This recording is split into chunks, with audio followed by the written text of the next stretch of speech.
Hello, my name is Bobbi Linkamer, and I'd like to welcome you to Answering the 10 Questions, which is a standalone module to how to write, publish, and promote a nonfiction book.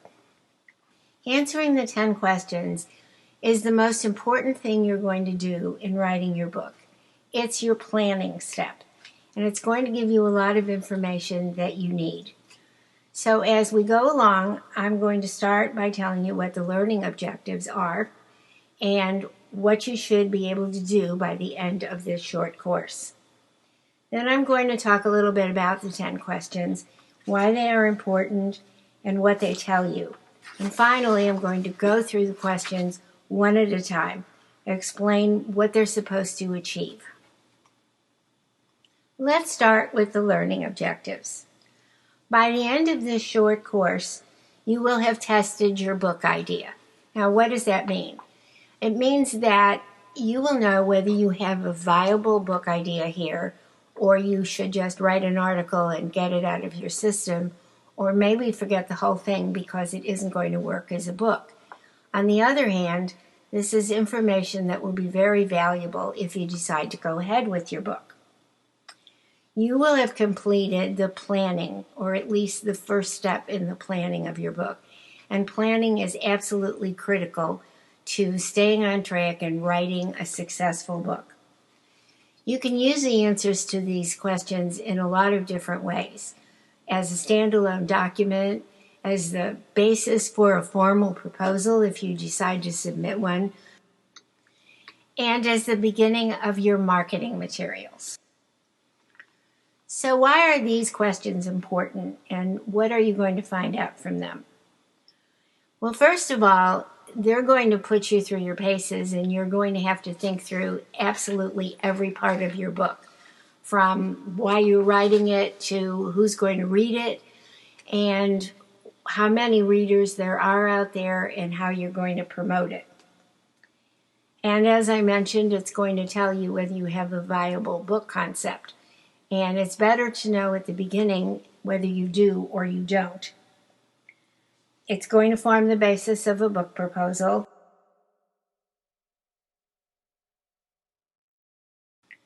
Although you will have to elaborate on your answers if you're going to submit a formal proposal. Let's take these questions one at a time. Question 1 is, why are you writing this book? What's your purpose? What do you hope to achieve? And I've listed a number of possibilities on this slide. If you want to enhance your credibility, that's a very good reason. If you're a speaker, you will be expected to have a book at the back of the room. Do you want to create a bestseller? Well, that's next on the list, but I have to be honest and tell you that I think that is not a very good reason to be writing a book. It's possible to write a bestseller, but it's also not something you can count on and really isn't too lofty when you think about all the things your book could be achieving. Let's assume that if you're writing a book, you have something to say, a message of some kind that you want to get across, or something that you know that you want to share, a problem you want to solve, a story you want to tell, something that will inspire or motivate or get people to do something. Obviously, there are many good reasons for writing a book, but I think you need to be pretty clear about what your particular reason is. Question number 2 is, what is your book about? And you might think that that's a pretty easy question to answer, but when I've taught this course, I have found that sometimes it takes people a long time to come up with a decent statement of what their book is about, to be able to boil it down into, my book is about this, and this is the way it will benefit the reader. This is called an elevator speech, and it is called that because you should be able to answer the question, what is your book about, between 2 floors when you're on an elevator. So the elevator speech should contain what the book will do for the reader and what its main content is. Question number 3 is, how are you qualified to write this book? What are your credentials? What is your academic background? What is your experience? If you're writing a book about your own life, a memoir, obviously you are experienced as no one else is about your own life. But if you're writing about something technical or scientific or trying to convey a lesson, you're going to have to indicate how you're qualified to do that. One question new authors frequently ask is, what if I'm really not qualified? What if I don't have the right letters after my name and I want to write about something that really requires those credentials? Well, you have some options. You can team up with someone who is an expert. You can have someone who's a professional in this field write your foreword and say she really knows what she's talking about. Or you can admit that you really aren't an expert and write it anyway. And let me say that if you are self-publishing, you probably don't have to prove to a publisher or an editor or an agent that you have the credentials to write this book. You can just write it. Question number 4, why is this an appropriate and timely topic, is a long way of saying why this book, why now? What's going on in the world that makes this book appropriate for this particular time in history? In other words, you want to give your book some context. What's the bigger picture? What's a trend that your book is right in line with? For example, let's say you're writing a book on how to find a job. Well, the big picture is that there are a lot of people out there who are looking for jobs because layoffs are going on constantly. It's in the news. Companies are downsizing. So this is a very timely idea for a book. Sometimes you just have to stretch your imagination a little bit. If you're writing a motivational book, for instance, that'll go in the self-help section of the bookstore, assuming you can find a bookstore, people are always buying self-help books, inspirational books, spiritual books. If you're writing one, all you have to do is connect it to something that's going on in the world. In this case, lots of wars and strife and turmoil. Let's say you're writing a memoir about searching for your birth parents because you're adopted and want to find them. And you have no idea what's going on in the world that is relevant to your subject. Well, research it. Google it. Put in a question. What are the statistics of adopted adults connecting with their biological parents? You'll find enough information to write a book in itself. And that's how you find the larger context for your subject. Question 5 is, who is your ideal reader? That's a person you have to be able to identify and describe. And I've listed a number of people you can look at, those who attend your presentations if you give them. If you're a teacher, who's your student? Who's your client? Do you have any idea who comes to your website? Are there people who are commenting on your blog? Basically, it's who would benefit from reading your book. Eventually, you're going to have to pin down your ideal reader. But for now, it's perfectly acceptable to just make one up. If you're writing a book on cooking, for instance, what kind of a person would want a book on cooking? Is this a man or a woman, or doesn't it matter?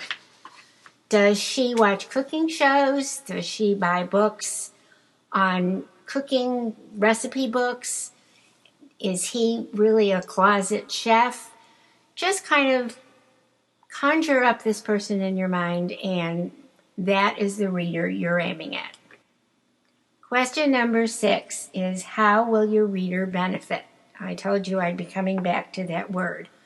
Most of us really think, what's in it for me, whether we are conscious of thinking that or not. And your reader is asking the same question. Why should I read it? What will I get out of it? Is this book going to solve a problem that I can relate to? Do I have a question and the book is going to provide the answer? Is it going to educate, explain, enlighten, entertain, inspire? All those are very good reasons for writing a book, but they're also the reasons why people buy your book. Then the next question is, how are you going to deliver that benefit? Are you going to come right out and say it, or are you going to let the reader infer it? Sometimes what your reader will gain from the book is obvious. Sometimes it's subtle, but no matter which one it is, the reader has to discern why he or she should read this book. If you're clear about the mission of your book, believe me, that will come through to the reader. Question number 7, how will you reach your ideal reader? And this is where the person is going to find out about your book or buy your book. So how do you know where to look for this person? Well, first you ask, what does he read, do, enjoy, watch? What kind of television shows do you think, since you probably can't prove it, do you think he watches? How is she going to find out about your book? Are you going to talk about it on Facebook, and is she a possible one of your 2 million friends?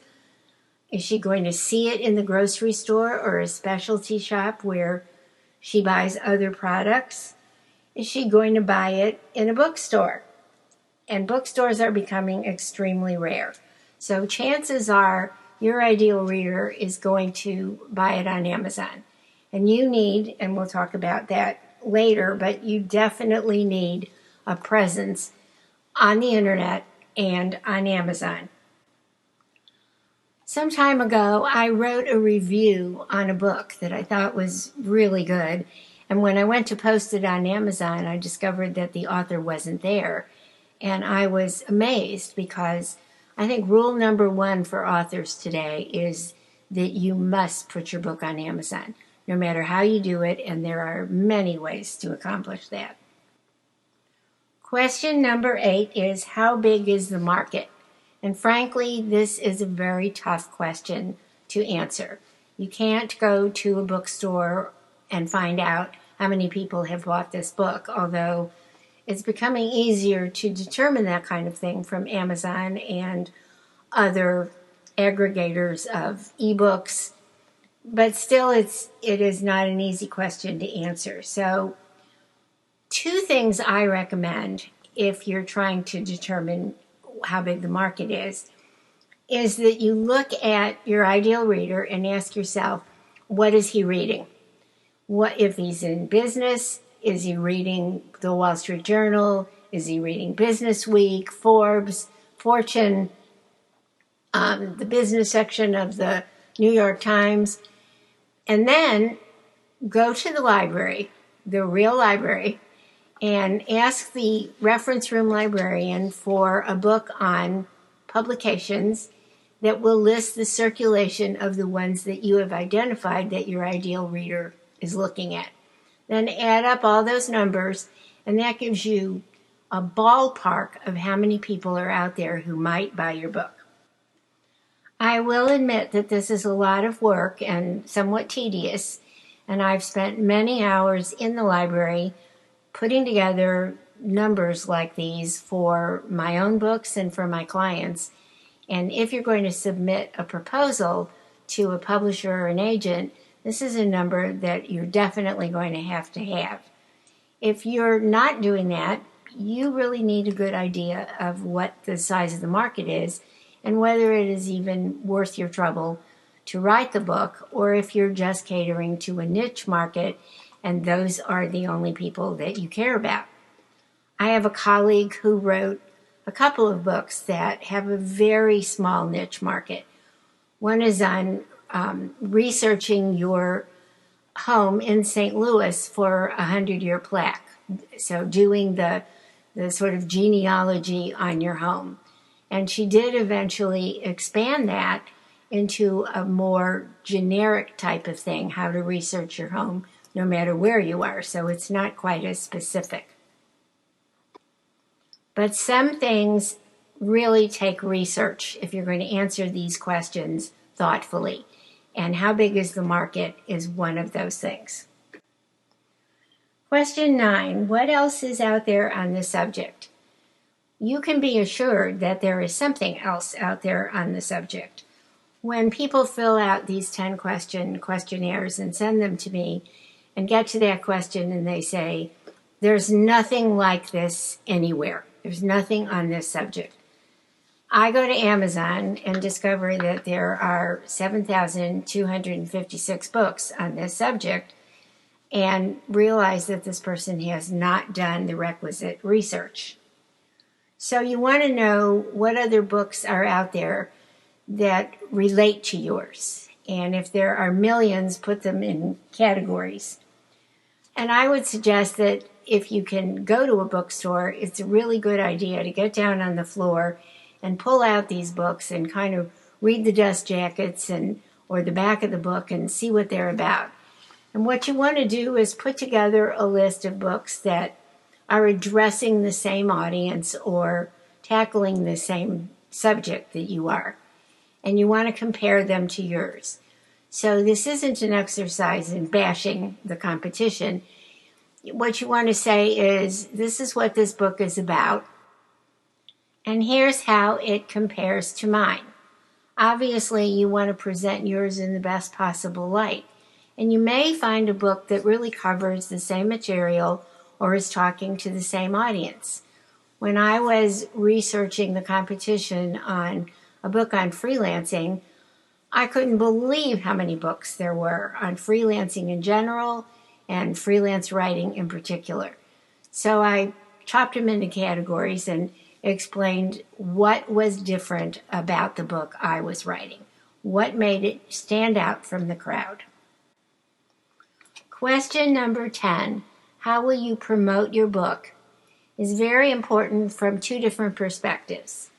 If you are going to approach an agent or an editor or a publisher with a formal proposal, this is one of the things they are absolutely going to want to know. Who do you know out there? What is your author's platform? And how are you going to get the word out about your book? If you're self-publishing, you're going to have to do the very same things. You're going to have to know who your audience is and how you're going to reach them and what you're going to do to promote your book. So the first thing you need is a marketing plan. And to start the marketing plan, you need 3 pieces of information at the top. What is your book about?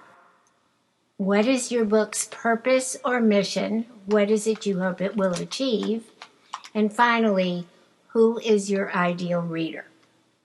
You already know these things from earlier questions. You've identified your ideal reader, you know what your purpose is, and you can explain in one sentence what your book is about. Everything else in your marketing plan goes back to those 3 things, particularly what are you trying to achieve and who is your ideal reader.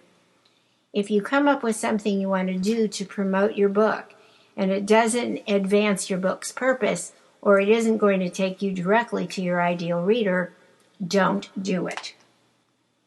The other 2 parts of a marketing plan are called strategies and tactics. The strategies are the what, the big picture goals. Let's say one of your strategies is to have a bigger presence online to promote your book on the internet. Tactics are the how are you going to do that? What exactly are the actions you're going to take? Well, one such action might be setting up profiles on Facebook, particularly Facebook's business page, LinkedIn, and Twitter. So those are 3 things you're going to do. Those are your tactics. And after you do them, you can cross them out and go to other tactics. But there should be 3 major strategies, and under each one of those, there should be 3 tactics. And that, in essence, is a marketing plan. Okay, you've done it. You've gone through the 10 questions. You understand why they're important and what kind of information they're going to give to you and why you should spend as much time as it takes thinking through and researching the answers to these questions. So we're now going to sum up. This is basically what you have seen all the way through this short course. The 10 questions, as I said, are the essence of the planning process, and you really should not skip them. They're extremely important. There are many reasons to answer them, but I think one of the most important is to find out whether you have a viable book idea or not. Also, they provide the basis for so many things that you're going to do from this point forward. If you self-publish, you probably won't need much more. But if you're going to approach a traditional publisher or an agent, you're going to have to sit down and really put some meat on the bones. The more you invest in your 10 questions, the better your book is going to be. You're going to use much of what you've written here in several places. In a proposal, actually in the book, and definitely in your promotional materials. Thank you very much for participating in this short course. I hope you have found it of value, and I have certainly enjoyed the time I've spent with you. I can be reached at Bobbi at writeanonfictionbook.com, WRITEA, nonfictionbook.com, all one word, and Bobbi is with an I, or at 314-968-8661. Please feel free to contact me if you would like additional information, or I can answer any questions for you. By the way, there are 6 other short courses on various aspects of writing, publishing, and promoting your nonfiction book. There is also an 8-week course that covers all 6 steps in the process and has the added benefit of a one-on-one meeting with me to plan where you go from that point on. So that's something you might want to look into. Thanks again for sharing this time with me.